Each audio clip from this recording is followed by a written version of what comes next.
But with people, it wasn't help. Like, I still had a lot of toxic thinking patterns. I used to focus a lot on what I don't want or what I don't like or things that are going wrong. You know, I just did not have very healthy ways of dealing with like interpersonal things. And that's just simply because of my insecure attachment style. I just didn't have the tools. I had an abandonment wound like deep down. It was a really long and very horrific journey, if I'm honest. It was awful. It was awful. And I think it was awful because I didn't have the support. I didn't have the direction. You know, today I have to say, y'all are so lucky. Like, you literally open Instagram and there's all these like tools.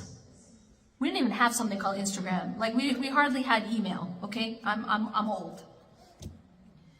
I was just very, so what I would say is I feel like I had to learn the hard way, if that makes sense. Just like, you know, somebody who's like groping in the dark and just messing things up and then trying again and then messing things up and trying. It was just like, it was a very painful process. This is why I wrote these books. It's because I hope that I can help other people to do it with less blood, sweat, and tears involved, because it can be really, really hard. But if you have those tools, if you have direction, it doesn't have to be that painful. And I think therapy can really help. But it's a very big question, but I talk about it in my books. But when I wrote Reclaim Your Heart, a big part of that answer was finding a secure attachment in Allah subhanahu wa ta'ala. That was a huge part of my healing. Because I had that anxious attachment to people, I found the secure attachment in Allah. I had not found it to people yet. I had not. When I wrote this book, I had not. It wasn't there. But what I did to heal was I found a secure attachment to Allah subhanahu wa ta'ala. And that's how I got through. And that's how I wrote this book. It looked like, even if Allah's got me, that's what it looked like. It looked like, Kalla inna ma'i rabbi sayahdin. That ayah, that statement of Musa alayhi salam got me through a lot. It was that concept of tawakkul. It was tawakkul. It was like, whatever is gonna happen, Allah's gonna get me through this. That was it. That was absolutely it. Whatever it is. Everyone can say, you're doomed, this is going to be the end of your life, everyone can say that, but I have to know with full certainty that Allah's got me, no matter what happens. Honestly, that's what got me through. So this phase, this era, it was finding that security in Allah, and you can see it all throughout the book. The whole book is just that. That's the entire theme of the book. Is when you have this insecure attachment to people, how you have to find that security in Allah subhanahu wa ta'ala. Alright? So that was how I healed. A big part in that part of my life.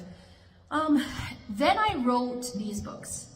Because I think that what happened after that is that I started to develop healthier relationships with people as well. And that's where the healing in terms of secure attachment to people happened. And a lot of that was talked about in Healing the Emptiness.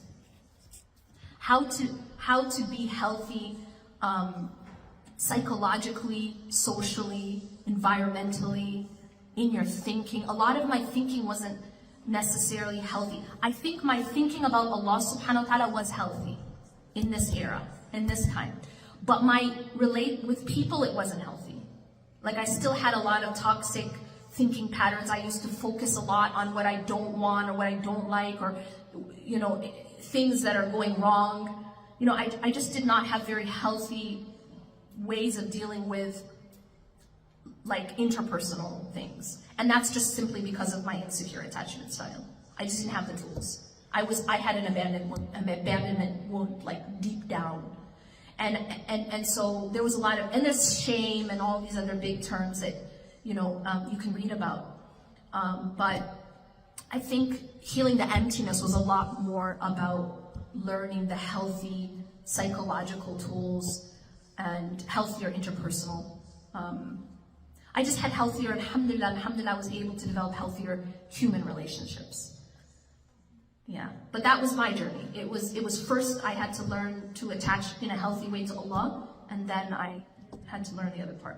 Yeah, that sometimes we project the unhealthy, maybe we had an unhealthy caregiver, right? Maybe we had like a parent, as you said, who was, maybe a parent who was really, really strict.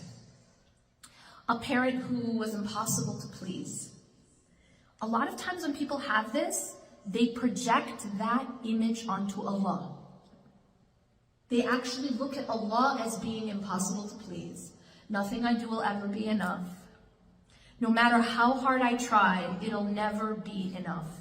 And they're almost like running on a treadmill, and they're not getting there, and they'll never get there.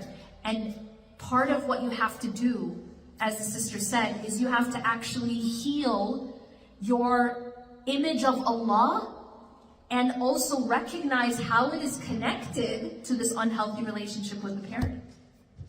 So that is part of the journey. I met this woman once, and she was like one of these people who was like always on 10th gear. You know what I'm talking about? You know the people who are like, oh, no, I have to do more, and they're like constantly go, go, go, go, go, go. Anyone know anyone like that? Y'all know who we're talking about, right? Go, go, go, go. No, I have to do more, and you're constantly on this, it's never enough. And she was that way with Allah. Like, she always felt like she wasn't doing enough good deeds. Always pushing herself, like, no, it's not good enough, it's not enough, it's not enough, it's not enough. Like, just really pushing. And when I dug deeper, she had a dad who was impossible to please. She had a dad who was just so critical and so impossible to say that, you know, you're good enough. Like, nothing was ever good enough. And so as a result, she literally thought about Allah like that. She projected that image onto Allah. And she thought that nothing I do will ever be enough to please Allah. And it really had to do with the original caretaker and the relationship with that parent. So that is very relevant. Another reason why it's so important to work on our parenting and to heal our parenting, because we're literally setting up the blueprint for our child to attach to Allah. And it's very much a reflection of their attachment to us.